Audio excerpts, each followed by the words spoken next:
Ce matin, on continue notre série. J'ai le privilège de terminer notre série. Comment vais-je m'y prendre? Déjà près de 2 mois qu'on est dans cette thématique et c'est moi qui vais conclure ce matin. Et je vais conclure mon message de la semaine passée. Comment cheminer vers une intimité profonde avec Dieu. Ce matin, j'ai une question pour vous. Si vous aviez une demande à faire, une chose que vous pouvez demander et que vous savez que ça va être répondu, votre demande est acceptée avant même que vous le demandez. Peu importe. C'est quoi votre demande? Hein? C'est quoi votre demande? C'est-tu de dire, s'il vous plaît, amenez-moi dans un pays chaud? C'est quoi? C'est de simplement avoir assez d'argent, avoir plus d'argent. C'est quoi la demande? Peut-être c'est juste de clairer vos dettes. Hein? Ça ferait amen aussi. C'est quoi la seule demande que vous dites, ah oui, je ferai? Ça amène à plein de réflexions. Tout le monde a une réponse différente. Il y en a que ça va être plus personnel. Il y en a d'autres, peut-être, ça va on va vouloir la paix à travers le monde. Ça va aller tout partout. Mais j'aime la réponse que nous avons vue la semaine passée de David. Puis qu'on va lire dans le psaume 27 dans quelques instants. Mais j'aime David, alors que David vivait un moment tout à fait difficile, alors qu'il vivait de l'intimidation, alors qu'il vivait par le roi qui voulait le menacer de mort et tout ça. David va s'éloigner et il va avoir des temps avec Dieu où que tu vois, même à travers ce moment difficile, à travers les moments durs de sa vie, on voit que sa vie chemine, on voit que sa relation avec Dieu continue à s'approfondir d'une façon extraordinaire. Puis il nous met des textes, il nous écrit des psaumes qui nous emmènent à réfléchir sur notre propre vie. Et David va arriver dans ce moment-là, il va nous écrire au psaume 27, verset 4, qui dit « Je ne demande qu'une chose au Seigneur, mais je la désire vraiment. » C'est ça que je désire vraiment. C'est de demeurer toute ma vie chez lui, pour jouir de sa douceur et prendre soin de son temple. Une seule chose que je désire, c'est d'être dans la présence de Dieu. Une seule chose que je désire, c'est d'être avec lui pour prendre soin de lui, de prendre soin du temple, de prendre soin de l'Église. Une seule chose. Le cri de David. Et ma prière pour chacun d'entre nous, c'est qu'on puisse avoir ce même désir. La semaine passée, je vous ai partagé que nous sommes appelés à cultiver ce désir, avoir un désir ardent de se rapprocher de lui. Qu'on soit aussi déterminé à être authentique. Alors qu'on cultive cette relation, qu'on a ce désir, qu'on est déterminé à être authentique, à être vrai, bien, on est appelé aussi à déclarer notre amour envers lui. Est-ce que vous vous rappelez de cela? Ce matin, il me reste juste un point pour le message. Donc, je vais inviter l'équipe de louange à reprendre place. C'est mon dernier point. Mais je crois qu'on est appelé à déclarer notre amour. On est appelé à déclarer notre amour et j'aimerais ça prendre quelques instants pour conclure mon point de déclarer ton amour. Comment qu'on peut déclarer notre amour ce matin? Je crois pour une des belles façons que plusieurs d'entre nous avons expérimenté, mais peut-être ce n'est pas tout le monde qui a pu expérimenter cela encore. Une des déclarations d'amour qu'on fait, c'est la journée qu'on accepte de passer dans les eaux du baptême. La journée où on prend cette décision de dire « Oui, je m'identifie avec Jésus. Je réalise que Jésus est mort à la croix, qu'il est ressuscité 3 jours par après. Et je déclare que moi aussi, je m'identifie à lui. » Et c'est ça le baptême. On veut encourager toutes les personnes à passer dans les eaux du baptême. Mais si tu n'as pas passé à travers les eaux du baptême encore, viens nous voir. On va prendre du temps pour te répondre à toutes tes questions. Et dans les semaines, les mois à venir, on va trouver un temps pour passer dans les eaux du baptême. Et on veut organiser une célébration parce que c'est un moment de célébration. C'est un moment où c'est une déclaration d'amour des personnes qui ont dit oui. Je m'identifie. Et c'est la plus belle déclaration d'amour qu'on peut faire. Mais que si tu es là, puis tu es nouveau dans la foi, tu n'as pas passé dans les eaux du baptême encore, et tu dis, oui, moi, je veux m'identifier. Je veux faire cette déclaration d'amour parce que j'ai un désir ardent de m'approcher de lui. Puis je veux vivre une vie authentique. Je veux déclarer mon amour et je veux passer dans les eaux du baptême. Viens nous voir après la réunion. Ça va nous faire plaisir de te partager cela. Ça, c'est une belle déclaration d'amour. Et pour l'avoir passé, moi, je me souviens de mon baptême quand j'avais environ 18 ans. C'était un moment marquant.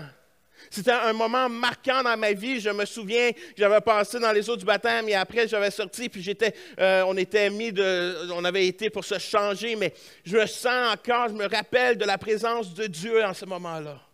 Je me rappelle comment que Dieu me parlait, comment que juste le fait de démontrer mon amour devant tout le monde. Comment que Dieu, lui, en retour, est venu envelopper dans ses bras d'amour. Puis que je chantais sa présence, puis j'étais là, puis je disais « Merci Seigneur ». Et c'est ma prière que vous puissiez expérimenter cela, si vous ne l'avez pas déjà expérimenté. Donc, déclarons notre amour. Déclarons notre amour par le baptême d'eau, déclarons notre amour alors qu'on partage notre foi. Déclarons notre amour. Mais ce matin, mon point que je veux aller, c'est mon dernier point pour ce message, c'est que nous sommes appelés à être des adorateurs. Si nous voulons cheminer, avoir une relation profonde avec Dieu, nous sommes appelés à être de vrais adorateurs. Souvent, le mot adorateur est souvent relié à la louange. La louange et l'adoration, c'est deux choses. L'adoration, c'est un respect, c'est une révérence. C'est vraiment un temps où que tu décides de faire dévotion à Dieu. Et à travers cette adoration, il va y avoir louange. Mais tu peux adorer Dieu sans musique. On est-tu habitué à adorer notre Dieu sans musique? Nous sommes appelés à adorer notre Dieu dans des moments où, et l'adoration, c'est ça, et souvent, souvent le monde a la confusion entre louange et adoration, mais c'est deux choses complètement. Et ici, on voit David, qu'on voit son cœur, que lui, il veut un moment d'adoration. Il veut juste contempler Dieu. Il veut apprendre à connaître qui qu'il est. Il veut apprendre qui est son caractère. Il veut connaître les attributs de Dieu. C'est son désir. Et c'est ma prière pour chacun d'entre nous qu'en ayant un cœur d'adorateur, que nous développons cela. Et c'est ça que Dieu est à la recherche. Dieu est à la recherche de vrais adorateurs.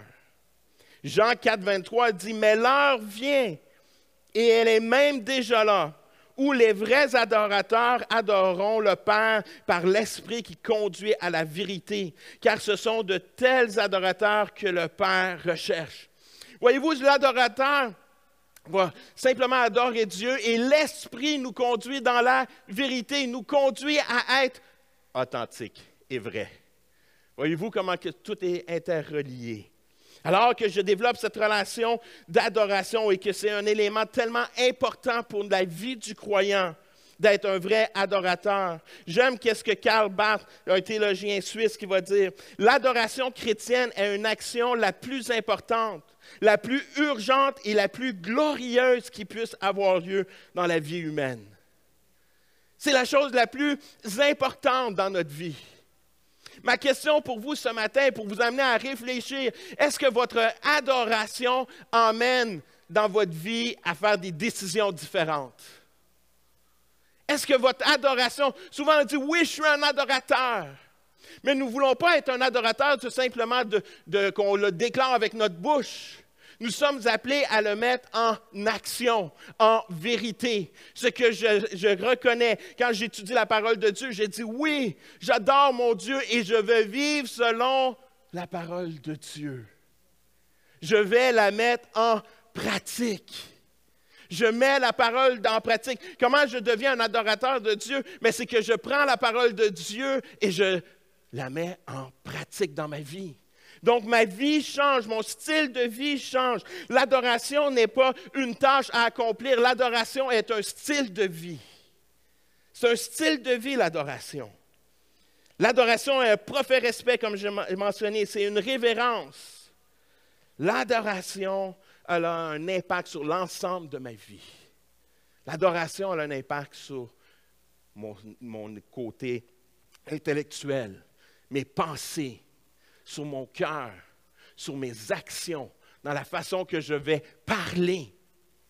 L'adoration a un impact sur l'ensemble de ma vie. Et c'est là que je suis appelé à être un vrai adorateur. Je suis ici pour adorer mon Dieu. Et ce matin, on est ici pour adorer Dieu et non être diverti. On ne vient pas à l'Église pour être diverti. On vient à l'Église parce qu'on est conscient qu'il y a des personnes qui ont le même cœur que nous, puis qu'on va se rassembler, puis qu'on vient adorer Dieu. Peu importe ce qui se passe à l'intérieur de l'Église, on devrait voir des frères, des sœurs en train d'adorer Dieu. Peu importe ce qui se passe. Une des choses que j'aime de mon épouse, c'est que mon épouse, c'est une vraie adoratrice. Elle adore Dieu. C'est fou. J'aime mon épouse parce qu'elle aime Dieu et elle adore Dieu. Et quand elle vient à l'Église, elle vient pour adorer Dieu. Moi, il y a des fois, je suis là, puis on regarde qu'est-ce qui se passe, on surveille et tout ça. Puis vous le savez, il y a des moments que l'équipe de louange peut avoir des moments un peu plus difficiles. Ça arrive. Hein, n'est-ce pas? Ça arrive. Il y a une fausse note, il y a ci, ça ont mal parti. Et là, tout le monde est comme ouh. Je me souviendrai toujours à un moment donné, quand moi je m'aperçois que ça va mal, c'est que ça va vraiment mal. Parce que je n'ai pas d'oreille, je n'ai pas de rip, je n'ai rien, je suis pas musicien, je suis pas. Mais quand que je vois que c'est comme il y a quelque chose qui s'est passé, c'est vraiment qu'il y a quelque chose qui s'est passé. Puis après la réunion, un dimanche matin, je regarde Nicole, puis je dis, Nicole, je dis, hey, t'as-tu vu dans le temps de louange comment que, tu sais, il y a quelque chose qui s'est passé, puis tout ça. Elle dit, quoi? De quoi tu parles? Elle dit, j'ai tellement eu un bon temps avec Dieu ce matin. J'étais tellement concentré sur lui. J'étais comme, ben oui, c'est bon, chérie. Mais tu le sais qu'est-ce qui s'est passé? Non. J'étais focus sur lui le matin. Peu importe qu'est-ce qui s'est passé, j'étais focus. J'étais concentré, puis c'est tout ça, puis je levais mes mains, puis je pensais à Dieu, puis je faisais juste le remercier pour qui qu'il est. J'étais là, puis j'étais, quelle leçon! Quelle leçon! Quelle leçon qu'elle m'a donnée cette journée-là! Que l'adoration, ça n'a pas rapport avec ce qui se passe. L'adoration, c'est mon attitude qui rentre dans ce lieu pour adorer, louer mon Dieu, en réponse à tout ce qu'il a fait dans ma vie. C'est une réponse simplement à ce qu'il a fait pour moi à chaque jour. Et son focus était là. Elle avait compris c'était quoi vraiment d'adorer son Dieu. Et c'est ma prière pour nous, qu'on puisse avoir des cœurs d'adorateurs. Que notre focus, on donne toujours notre meilleur, parce qu'on veut donner, l'équipe de louange veut toujours donner son meilleur. On veut offrir le meilleur service possible, parce qu'on veut donner le meilleur à Dieu, parce qu'il mérite le meilleur. Mais par contre, ce n'est pas ça, c'est le motif en arrière. C'est le motif qui est en arrière qui est important. Je l'adore pour qui il est. Je l'adore dans ma chambre, avec ma famille spirituelle, dans l'Église. Ma prière pour chacun d'entre nous, c'est qu'on développe cette relation d'adoration à la maison, dans nos lieux de travail, qu'on puisse adorer. L'adoration, comme j'ai mentionné, c'est dans nos styles de vie, dans nos réactions. L'adoration, savez-vous, l'endroit où elle va se refléter le plus, c'est dans nos décisions. Dans nos décisions, dans notre quotidien. Quand je suis là, puis je suis en train de regarder un film, savez-vous, puis que je suis là, puis je dis, ah, ce film-là, il est un peu bizarre. Qu'est-ce que je fais? Je continue dessus, je arrête, c'est plein de pensées néfastes. Qu'est-ce que je fais? Et là, je dis, OK, non, c'est pas pour moi. Savez-vous que c'est un geste d'adoration? On ne le voit pas comme ça. La décision que vous décidez, qu'est-ce que vous regardez sur votre ordinateur, c'est un geste d'adoration. Est-ce que vous me suivez ce matin? L'adoration, quand vous décidez d'être généreux à l'Église, c'est un geste d'adoration. C'est un geste d'adoration. Donc, je suis appelé dans toutes mes décisions que je fais, c'est de l'adoration. Et même pour je vous en ai partagé à maintes reprises mon défi de prendre soin de ma santé. Mais quand je réalise que je suis le temple de Dieu, que l'Esprit habite en moi, j'ai une responsabilité, ça devient un geste d'adoration. Des fois, je ne le vois pas comme ça. Je l'oublie. Puis des fois, Dieu me le rappelle. Puis on dit, Seigneur, pardonne-moi. Pardonne-moi. Vous savez, c'est ça l'adoration. Jésus nous a toujours démontré que l'adoration n'est pas une tâche à accomplir, mais plutôt un style de vie à vivre. C'est ça qu'il a fait, Jésus. Toute sa vie, il nous a démontré que l'adoration, c'était un style de vie. J'aime Matthieu 26, 55. Puis Jésus dit à la foule, ça c'est à la fin, au moment où que Jésus est en train de se faire arrêter, où que Judas lui a donné le baiser, puis là il se fait arrêter. Puis Jésus dit à la foule, « Suis-je un brigand pour que vous veniez armés d'épées et de bâtons pour vous emparer de moi? Tous les jours, j'étais assis dans le temple pour y enseigner et vous ne m'avez pas arrêté. » À tous les jours, il enseignait, adorait Dieu. Je le répète, juste pour être sûr que tout le monde comprenne. À tous les jours, il a priorisé sa relation avec Dieu sur tout. Son désir profond de Jésus d'être avec son Père et d'être avec les gens pour communier avec. Sa passion, c'était d'être avec les gens, de rencontrer le monde au temple. C'était son désir. À tous les jours. Nous, on se rencontre combien de fois? Hein? Soyons honnêtes. On se rencontre à tous les dimanches. Pour certains, aux 2 dimanches. Pour certains, aux 3 dimanches. Pour certains, au mois. Pour certains, au mois et demi. Pour certains, à Pâques. À Noël. Puis on a tombé dans cette culture aussi aujourd'hui où j'ai plus vraiment besoin d'aller à l'église. Je peux l'écouter sur l'Internet. J'ai plus besoin d'être avec mes frères et mes sœurs. Mais ça, c'est faux. Ça, c'est faux. Ça, c'est le plan de l'ennemi qui veut nous garder, nous isoler. Nous sommes appelés à adorer notre Dieu personnellement, mais avec nos frères et nos sœurs. Jésus se rencontrait à chaque jour qu'il allait enseigner dans le temple. À chaque jour. À chaque jour, il était comme, j'ai besoin d'aller. Pourquoi? Parce qu'il savait que les gens allaient rencontrer Dieu. Savez-vous, quand on se rencontre et on prend de plus de temps ensemble, qu'est-ce qui arrive? C'est qu'on devient de plus en plus des adorateurs.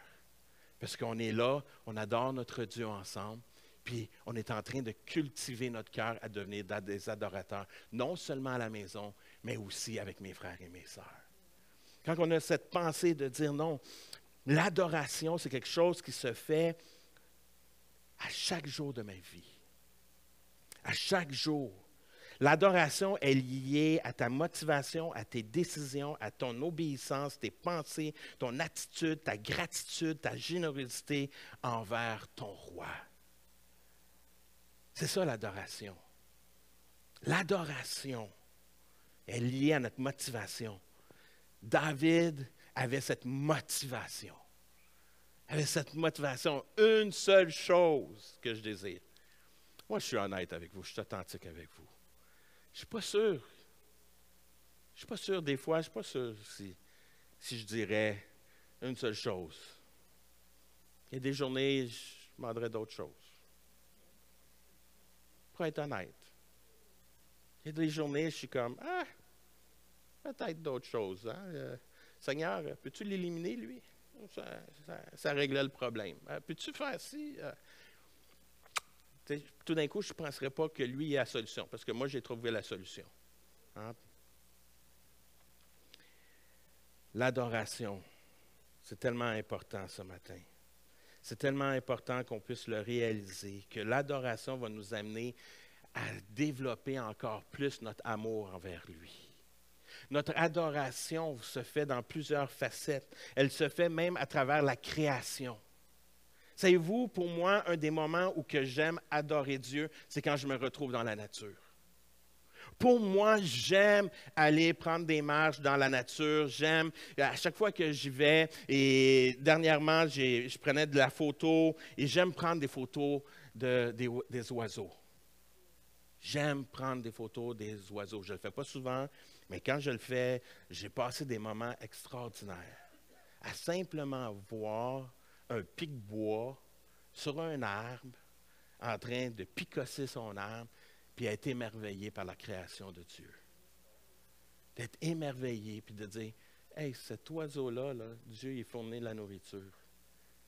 Il ne se casse pas la tête. La seule affaire qu'il fait, il casse des petits bouts de bois toute la journée. » Puis je suis là, je prends une photo, puis je suis émerveillé de mon Créateur.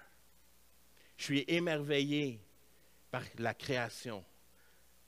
Pour avoir travaillé pendant des années comme préposé aux bénéficiaires et travaillé de nuit, je voyais les levées du matin. Comment que c'est merveilleux. Comment de voir les levées. Comment que ça nous amène à réfléchir à la grandeur de Dieu. Les moments les plus précieux pour moi, c'est les périodes estivales. Quand je prends une semaine de vacances, toute la famille, puis on s'en va dans un chalet. Puis là, je me réveille, je prends ma Bible, je prends un café, puis là, c'est la rosée, le lac, miroir. Comment que je suis béni. Je suis en train d'adorer mon Dieu. Simplement. Puis Dieu me parle. Puis là, je suis émerveillé par tout ce qu'il fait. Comment il est grand, comment il est puissant, je suis toujours émerveillé. L'adoration se fait de plusieurs façons. C'est à nous de simplement de se laisser guider et diriger. Plusieurs façons qu'on peut aller dans l'adoration. Mais savez-vous quoi? L'ennemi veut tout faire pour nous éloigner de l'adoration. Et c'est pour cela qu'on a des ennemis de l'adoration. Des ennemis qu'on doit faire face, qu'on doit prendre attention, qui veulent nous enfarger pour qu'on puisse s'éloigner de la vraie adoration. Mettre notre focus ailleurs.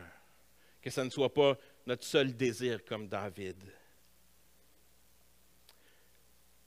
Dans notre société, nous avons tombé, je crois, dans un piège où que le rythme de vie est rendu anormal. Ou que notre rythme de vie est tellement bousculé qu'on n'a plus le temps. Est-ce que vous vous sentez comme ça? Fatigué. Fatigué, tu dis, je sais qu'est-ce que vous ressentez, c'est que je travaille, les enfants, je voudrais prendre du temps, mais le rythme de vie qui nous est imposé est tellement fou que j'ai plus le temps. Mais au bout de la ligne, ça demeure quand même à nous de choisir le rythme de vie qu'on va avoir. Est-ce que je décide de mettre en pratique ce que la Bible m'enseigne, puis de dire, une journée par semaine, je me repose complètement. Je me repose. Pas seulement je viens le dimanche matin, puis là, c'est mon temps de repos. Puis là, j'ai mon temps, j'ai mon 1h30, puis après ça, le restant de la journée, je cours tout partout. Puis je ne prends pas de temps avec Dieu. Je ne me repose pas. Il en demande une. Il n'en demande pas 7, il nous en demande une. Mais ça fait partie de l'adoration, de dire, non, non, cette journée-là, c'est fini, je me repose. C'est une journée que c'est fini. Je me repose. Je la consacre à Dieu. Je me repose dans sa présence. Voyez-vous, la semaine passée, je vous ai partagé qu'on était appelé à développer des rites de vie. Ça, c'en est un rite, un rituel. De dire, non, pour moi, c'est aussi important que d'aller à l'Église. Mon repos est aussi important. Ça fait partie de mon adoration. Je me repose pour adorer mon Dieu, le contempler. Amen. Le rite de vie est trop occupé. Manque de préparation. Manque de considération. Quand on vient à l'Église, est-ce qu'on se prépare?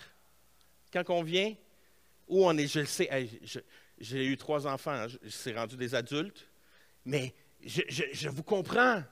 Je vous comprends, c'est quoi de prendre les enfants, de les habiller, de les mettre dans les autos et de se rendre à l'Église. Je comprends. Je vais vous donner un truc.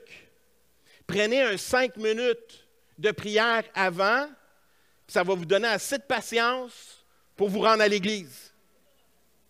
Ça va juste comme, puis le rendu à l'Église, après ça, c'est comme, OK, good. Mais prends ce 5 minutes-là. Prends ce 5 minutes-là juste pour comme, hey, OK, je m'en vais, où que je m'en vais? C'est pas juste une tâche, je ne m'en vais pas à l'Église parce que je m'en vais à l'Église. Non, non, je m'en vais adorer Dieu. Fait que je veux me placer dans une position où que je vais adorer Dieu. Je me place dans cette position-là. Donc, je me prépare pour y aller.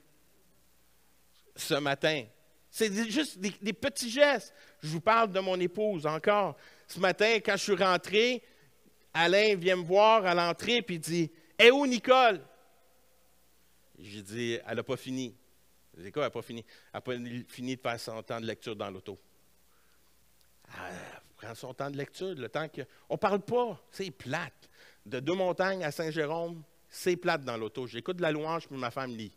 C'est ça, c'est nos temps, mais on se prépare parce qu'on réalise qu'on s'en vient adorer Dieu. On réalise qu'on est en train de venir servir. Fait qu'on se place dans une position, Seigneur, équipe-nous pour notre journée.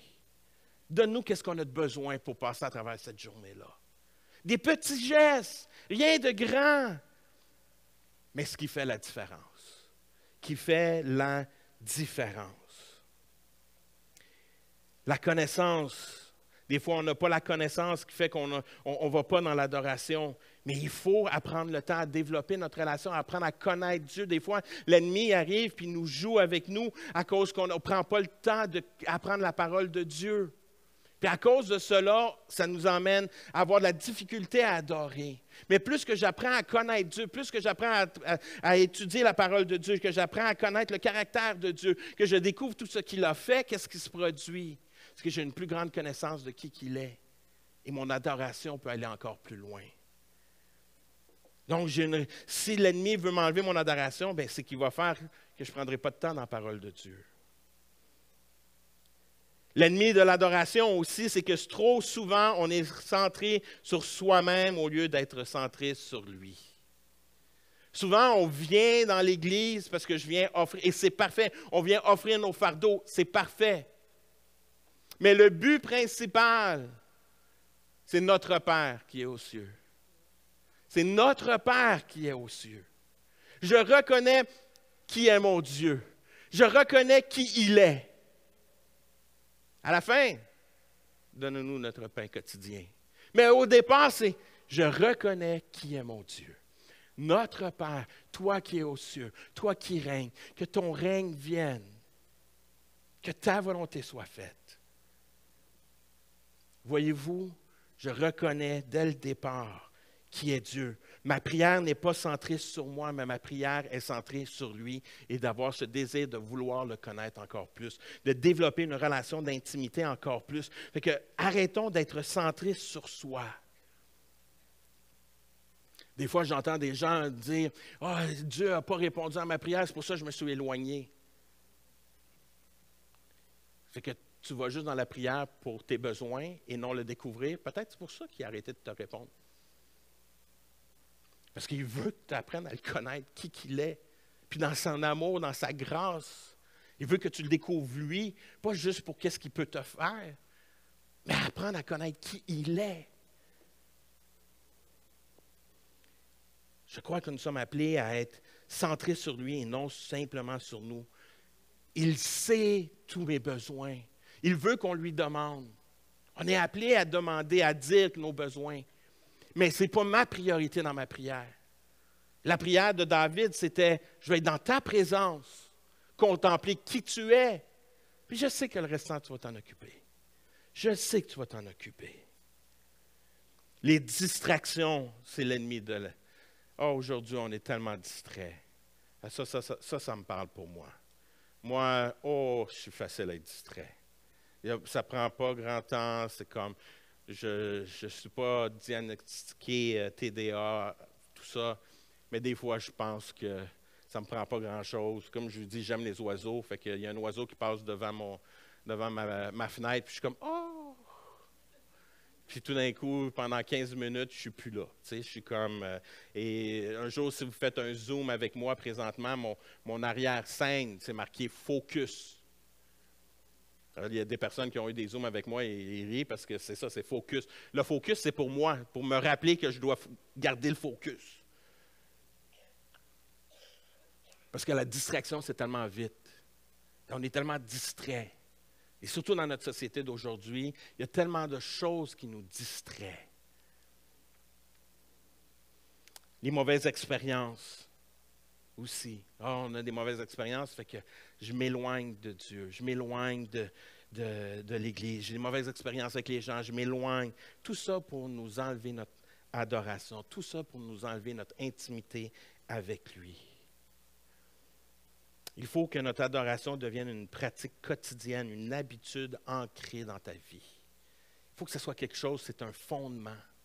C'est pas, ça fait partie du croyant. C'est pas une tâche, c'est quelque chose qui est naturel, qui se fait naturellement dans ton quotidien. Comment qu'on fait cela?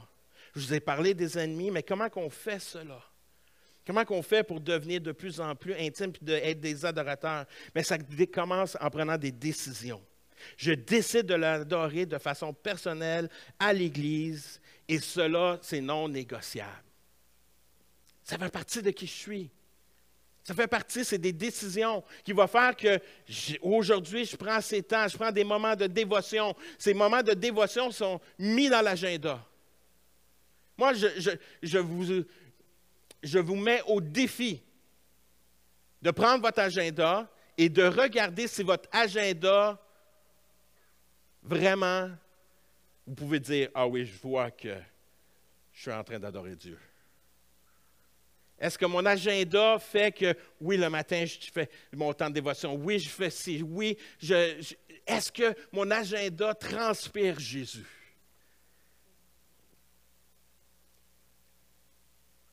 Est-ce que mon agenda transpire Jésus? Dans mes décisions, est-ce que ça se voit? Est-ce que c'est plus important?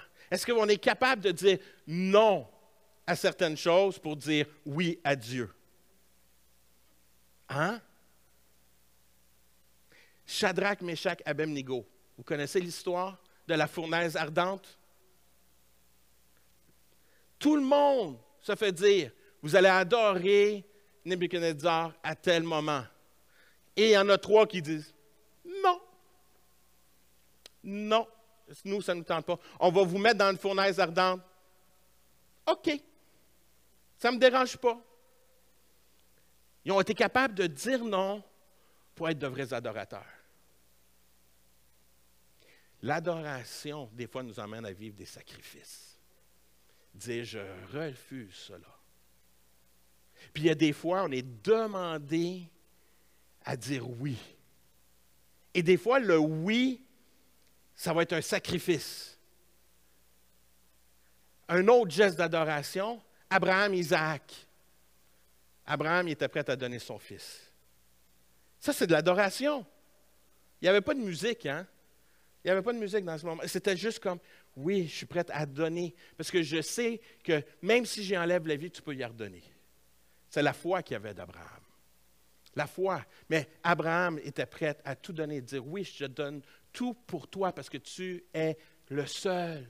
C'est un cœur d'adorateur. Abraham était un cœur d'adorateur. Nous sommes appelés à avoir ces cœurs d'adorateurs, d'apprendre à dire non, non, ça, je ne vais pas là parce que je continue à être un adorateur. Des fois, oui, je suis prêt à tout abandonner. Décide de faire partie d'une église locale et attache-toi à elle. Attache-toi, tu veux être un adorateur, ça ne se fait pas tout seul, ça se fait ensemble. Comme je vous ai mentionné, Jésus nous rencontrait à chaque jour qu'il allait au temple pour enseigner. Il était avec les gens. Ils se rassemblaient au quotidien. On voit la croissance de la vie de l'Église. L'Église va prendre ampleur quand les gens fraternisaient à chaque jour ensemble. À chaque jour. À chaque jour qu'ils prenaient le pain. Et là, je sais, dans notre société, ça ne marche pas. Là, je sais. Mais des fois, on se dit, pourquoi ils ont vécu des choses que nous, on ne vit pas? Mais ils ont pris des décisions que nous, on ne prend pas. C'est aussi simple que ça. Est-ce qu'on veut vivre quelque chose de puissant ensemble? Mais ça va prendre du temps, ça va prendre que nous puissions le faire ensemble. Si nous voulons vivre quelque chose ensemble de puissant, il va falloir que nous passions du temps ensemble. Ça, c'est la réalité. J'aime cette citation de Crawford Loritz, un pasteur aux États-Unis, qui nous dit « Nous avons désormais un christianisme culturel qui nous permet d'acquérir autant que nous le voulons avec peu de sacrifices personnels et pratiquement aucune valeur éternelle. » Cette pensée que tout est accessible, ça ne demande aucun sacrifice. Mais en retour, il n'y a pas grand-chose qui se produit. Il n'y a pas une valeur, il n'y aura pas un impact sur la vie des gens. Parce qu'il y a tellement un accès tout partout. Puis les gens s'isolent au lieu de travailler ensemble, puis d'avancer ensemble. Et c'est ma prière pour nous ce matin, qu'on décide de dire oui, je m'attache à l'Église, que oui, ça va demander des sacrifices, oui, ça me demande des choses, mais au-delà de ça, je sais que Dieu fait la différence dans ma vie. Je t'encourage à être là à chaque semaine. À chaque semaine. Si tu travailles, je le comprends, j'ai été préposé, comme je l'ai mentionné, je travaillais une fin de semaine sur 2, je comprends. Mais si tu ne travailles pas, sois là avec nous. Emmène tes enfants. Souvent, j'entends cela. Je veux donner le meilleur à mes enfants. Moi, j'étais pareil. Je voulais donner le meilleur à mes enfants. Les parents, est-ce que vous voulez donner le meilleur à vos enfants?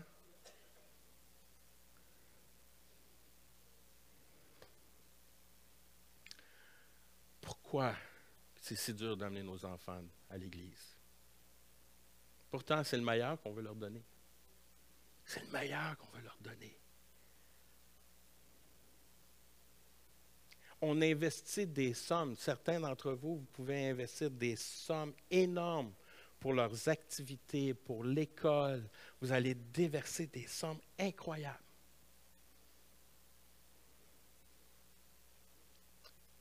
Mais quand ça vient à l'Église, ce n'est pas la priorité. Ce n'est pas la priorité. Ce n'est pas nécessairement là que je vais investir. Je n'ai plus d'argent pour investir à l'Église. J'ai plus d'argent, je ne peux plus investir. Mais investir, c'est le meilleur. Je veux donner le meilleur. Mais le meilleur va toujours être montrer qui est Jésus. Le meilleur que tu peux offrir à ton enfant, c'est que ton enfant te voit, toi, être un vrai adorateur. Ça, c'est le meilleur que tu peux donner. Le meilleur que tu peux donner à ton enfant, c'est qu'il te voit le matin en train de louer, adorer ton Dieu. Ça, c'est le meilleur que tu peux donner à ton enfant. Ça, c'est le meilleur que tu peux lui donner. Tu veux donner le meilleur à ton enfant, qu'il puisse le voir en toi, premièrement. Sois un adorateur. Démontre que tu as un amour pour Dieu. Démontre que tu as un amour pour les gens. Parce que Dieu a un amour pour les gens. Donc, tu es appelé à avoir un amour pour les gens. S'il a envoyé son Fils unique à la croix pour ma vie, moi aussi, je suis appelé à aimer les gens. Moi aussi, je suis appelé à aimer les gens, même si des fois, j'aime qu'est-ce que Jean, l'apôtre Jean dit, il dit, Seigneur, fais descendre l'éclair. Des fois, je me sens comme ça. C'est pour ça que Jésus dit, je ne réponds pas à celle-là. Refocus. Refocus sur qui je suis. Refocus sur qui je suis, puis pourquoi je suis venu ici. On est appelé à développer ce cœur-là. Décide de mettre en pratique les enseignements de Jésus dans ta vie. Ça, c'est de la vraie adoration. La vraie adoration, c'est quand on met en application les enseignements de Jésus dans notre vie. Un des textes que j'aime le plus dans les Écritures se retrouve dans le livre de Josué, chapitre 1. Alors que Josué va avoir un nouveau rôle. Il va avoir ce nouveau rôle qui va remplacer Moïse. Et Dieu lui dit, médite la parole jour et nuit. Il ne fait pas juste dire de la méditer. Il dit, mets-la en pratique. Mets-la en pratique. Et tu vas avoir du succès dans tout ce que tu entreprendras. Vous voulez le meilleur? Ben voilà. Mettez en pratique les enseignements de Jésus dans votre vie. Vous allez être des adorateurs incroyables, avec un cœur rempli pour l'amour de votre Père, mais vous allez avoir un amour pour les gens aussi. Décide de prier, jeûner, méditer, de vivre en communauté pour que ta foi puisse resplendir. Décide de prendre des temps de prière, de jeûne. C'est quand la dernière fois vous avez jeûné? Il y a plusieurs façons qu'on peut jeûner. On peut jeûner des aliments, de nourriture. On peut jeûner de la télévision. Il y en a qui ont besoin de jeûner de leur cellulaire. Touche plus à ton cellulaire. Ouh! Ça serait dur, hein? Comme je dis souvent, le monde, des fois, arrive, puis « Hey! » Ça arrivait dans la maison. « J'ai oublié mon cellulaire, papa! Il faut que j'aille chercher mon cellulaire! » OK. Puis dans ma tête, je me disais « Je vais pour aller chercher son cellulaire parce qu'elle a l'application YouVersion dedans, puis elle peut avoir sa Bible dedans. C'est pour ça que j'y ramène. » Bon, c'était la façon de me convaincre. Mais la réalité, c'est que des fois, il faut que tu mettes ces choses de côté pour que tu puisses expérimenter d'autres choses. Tu pries, tu jeûnes, simplement pour avoir un désir d'avoir une relation plus intime avec Dieu. Tu pries, tu jeûnes, pas pour avoir plus de choses. Tu pries, tu jeûnes pour mieux connaître qui est Jésus. Mieux à connaître qui est Dieu. Et alors que tu fais cela, ta vie est transformée. Tes désirs changent. Avant, tu désirais avoir la grosse maison. Tout d'un coup, non, j'ai plus le goût de la maison, j'ai le goût de partir en mission. Parce que là, je connais le cœur de Dieu. Puis là, tout d'un coup, je suis tourné à aller vers les autres au lieu de penser être sur moi, penser à moi. Puis tout d'un coup, j'ai les compassions que Dieu a. Des fois, tu deviens ému et tu te poses la question, pourquoi je suis ému comme ça aujourd'hui, Seigneur? Moi, ça m'est arrivé il y a quelques années. J'étais dans un moment, j'étais au restaurant au centre-ville à Montréal et j'aime pas Montréal. J'aime pas le centre-ville. Je ne suis pas appelé à Montréal. Si un jour je vais à Montréal, c'est vraiment Dieu qui m'appelle là parce que c'est pas ma place. Mais je suis au centre-ville, je suis dans un centre d'achat souterrain et je vois vraiment les marches qui descendent, pas les élévateurs, mais les escaliers roulants. Et je les vois, puis c'est bondé de gens. Puis je suis en train de manger. Puis je suis avec mon épouse. Puis je commence à sentir la compassion de Dieu. Puis Dieu me fait juste me poser la question. Où qu'ils s'en vont, ces gens-là? Où qu'ils s'en vont? Puis là, je ne sais pas. Je ne sais pas, Seigneur, où qu'ils s'en vont. J'ai aucune idée. Puis là, le Seigneur me parle. Ils ont besoin de moi, Éric. Qu'est-ce que tu fais? Qu'est-ce que tu fais, Éric? Est-ce que tu proclames mon nom? C'est ça, Dieu. Plus que tu es intime avec Dieu, Dieu te parle à des endroits, des fois, tu dis, Seigneur, peux-tu prendre une pause? Mais ce n'est pas son cas, il nous aime trop. Puis tout d'un coup, tu ne penses plus de la même façon. Tu ne vois plus la même chose. Au lieu de juste voir des personnes, tu vois des âmes. Puis tu vois qu'il y a un enjeu spirituel. Et là, tu es là, puis là, tu réalises tout ce que Dieu a fait. Puis là, tu es là, puis tu dis, Seigneur, qu'est-ce que je fais? Guide-moi, dirige-moi. Guide-moi, dirige-moi, j'ai besoin de toi. C'est ça la prière, c'est ça le jeûne, c'est ça de méditer, puis se laisser parler et guider par l'Esprit de Dieu. Si on veut être des adorateurs, nous sommes appelés à expérimenter la grâce, l'amour, la puissance de Jésus pour qu'on puisse l'exprimer aux autres. C'est ça, être un adorateur. Alors que j'invite l'équipe de louange ce matin à reprendre place, je voudrais vous énumérer, juste avant qu'on rentre dans l'adoration, quelques bienfaits d'avoir une relation d'intimité avec Dieu. Je veux lire un dernier passage, puis que ce soit un passage qu'on prenne le temps de lire et qu'on le laisse nous parler et qui va nous amener dans ce temps de louange et d'adoration où on va pouvoir simplement s'abandonner à Dieu, le louer, puis de se concentrer sur lui et dire, Dieu, me voici, prends la place, fais ce que tu veux. On l'a lu la semaine passée. C'est David, alors que David se retrouve dans une autre situation plus tard dans sa vie, qui vit des moments encore durs, qu'il écrit ce texte, des problèmes de famille compliqués, et qui va écrire ce texte. Dieu, tu es mon Dieu. Je te cherche, j'ai soif de toi. Tout mon être soupire après toi. Comme une terre aride, desséchée, sans eau, dans le temple, je t'ai contemplé. J'ai vu ta puissance et ta présence glorieuse, car ta bonté vaut mieux que la vie. Je proclamerai ta louange toute ma vie et je bénirai. En levant les mains vers toi, je dirai qui tu es. Je serai comblé. Voyez-vous, c'est lui qui nous comble. Comme rassasié des meilleurs morceaux. Je laisserai éclater ma joie.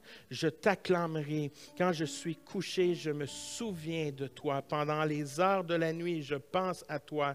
Oui, tu es venu à mon secours. À l'abri de tes ailes, je crie ma joie. Je suis attaché à toi de tout mon être. Ta main droite est mon soutien. Quand on développe une vie d'intimité avec Dieu profonde, il nous comble. Il nous comble. On n'est pas à la recherche de d'autres choses. C'est lui qui comble notre vide intérieur. Quand je développe cette vie d'intimité avec Dieu et que je sens des moments de rafraîchissement, des moments où que je me sens des fois que je vais sentir que je suis découragé, mais la présence de Dieu vient m'envahir et tout d'un coup, je me sens rafraîchi. Quand je développe un moment d'intimité profond avec Dieu, c'est que j'expérimente sa puissance. Je le vois agir d'une façon fidèle dans ma vie, dans le quotidien. Je vois que Dieu prend soin de moi. Je le vois, que je suis capable de discerner que c'est Dieu qui est en train d'agir. Je suis en train de réaliser que Dieu est en train d'agir dans ma vie, qu'il est en train de me transformer, qu'il est en train de me façonner pour être de plus en plus à son image. De plus en plus que je suis avec lui, de plus en plus que je suis intime avec lui, de plus en plus que je deviens comme lui. Tout d'un coup, les choses qui lui intéressent, ça m'intéresse. Notre intimité avec Dieu nous emmène à être soutenus, nous emmène à être protégés, il nous emmène que c'est lui qui nous guide. C'est lui notre secours. C'est lui qui prend soin de chacun d'entre nous. C'est lui qui dirige nos pas. Et c'est à lui qu'on veut lui faire confiance ce matin. Et ce matin, c'est ma prière pour chacun d'entre nous. Qu'on puisse rentrer dans ce temps de louange et d'adoration, qu'on puisse s'abandonner complètement. Comme David, Il dit, je vais chanter, je vais le proclamer. Savez-vous, il y a une puissance quand on rouvre notre bouche. J'aime pas, je ne chante pas bien.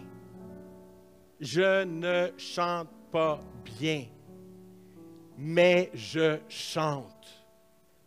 Je le déclare, je le proclame. Je veux vous encourager ce matin que tu chantes bien, que tu ne chantes pas bien, chante. Déclare-le, proclame-le. Et tu vas voir, alors que tu proclames qui qu'il est, tu vas voir que tu vas ressentir ses bras d'amour t'envahir. Tu vas sentir sa présence t'envahir. Et tu vas voir, tu vas être comblé par sa présence.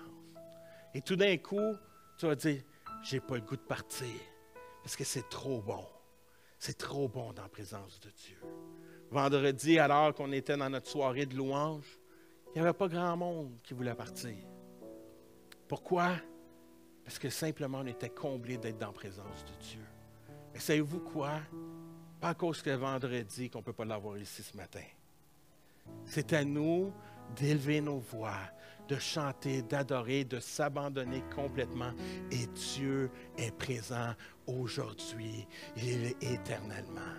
Mais c'est simplement à nous de le proclamer. De dire, Seigneur, ce matin, je m'abandonne à toi. Je m'abandonne dans ta présence. Viens, fais ton œuvre.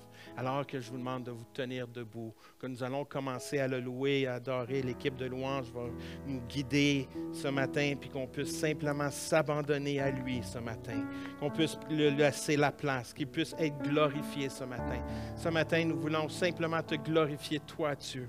Tu es notre seule source de pensée. C'est toi, Seigneur, que tu sois glorifié, que ton nom soit glorifié. Seigneur, on veut tout te remettre à toi, Seigneur. Seigneur, on veut que toi, tu te fasses découvrir, Seigneur Dieu. Seigneur, que tu puisses te révéler à chacun d'entre nous d'une façon personnelle, Seigneur Dieu. Que ton Esprit Saint, Seigneur, ce matin puisse toucher les cœurs, Seigneur. Tu connais les personnes, Seigneur. Tu connais leur ADN, Seigneur. Tu connais, Seigneur, le nombre de cheveux qu'ils ont sur leur tête, Seigneur. Seigneur, maintenant, Seigneur, que tu puisses te révéler sur chacun d'entre eux, Seigneur Dieu. Que tu puisses, ton Esprit Saint puisse se répandre, Seigneur, ce matin. Et Seigneur, que tu puisses agir puissamment. Seigneur, qu'ils ressentent ce matin ton amour, ta grâce, Seigneur Dieu. Qu'ils puissent ressentir qui tu es, que tu es ce Dieu d'amour et de justice, que tu es ce Dieu, Seigneur, qui prend soin, qui guide, qui nous dirige, Seigneur Dieu. Seigneur, prends la place qui te revient ce matin, dans le précieux nom de Jésus.